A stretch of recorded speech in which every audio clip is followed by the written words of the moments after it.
I've always felt sexy inside. I just wasn't always in touch with it because I didn't always have the self-esteem for that. Having been a victim of sexual abuse and being violated, when I talk about sexy, I talk about it from a place that I have walked this talk. And even though it was natural, I had all these circumstances in life that blocked it. And so as I started to get back in touch with it again, I just started thinking about, well, what does make me feel sexy? Why not live in a sexy place? When you feel sexy, everything just, like when you've had a really good meal, or you've had really good sex, or you just had a great coffee with a friend and you're just vibrating high. Well, that's how sexy makes me feel. And I'm like, that's how I want to feel all the time. So it became a game of, rather than listen to the story of what I should weigh or what I should look like, or I'd be pretty if I lost 10 pounds, I'm like, I just want to feel like that. So I started doing anything I could to feel like that. Shoes are one of my favorite things. I put undergarments on. I do it a lot with food. I'll just buy what feels good and I'll lay it all out on my kitchen counter, and I will touch the food. I will look at all the colors. I'll feel the textures. Like, I get, probably if somebody was watching me in my house, they'd be like, what is this woman doing?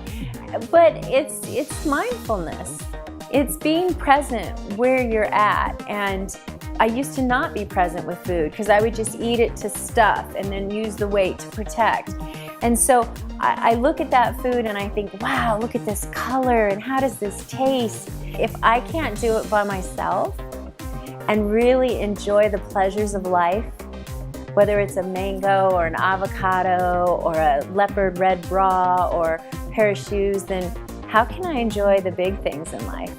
So when I first started this, I was out as Dr. Sex Talk because I felt like the whole world would talk about sex. And the reality is people don't, which is why I do.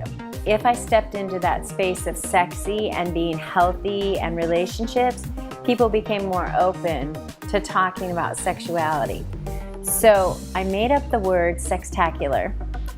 And sextacular is just a rendition of living this spectacular life, but living it sextacularly.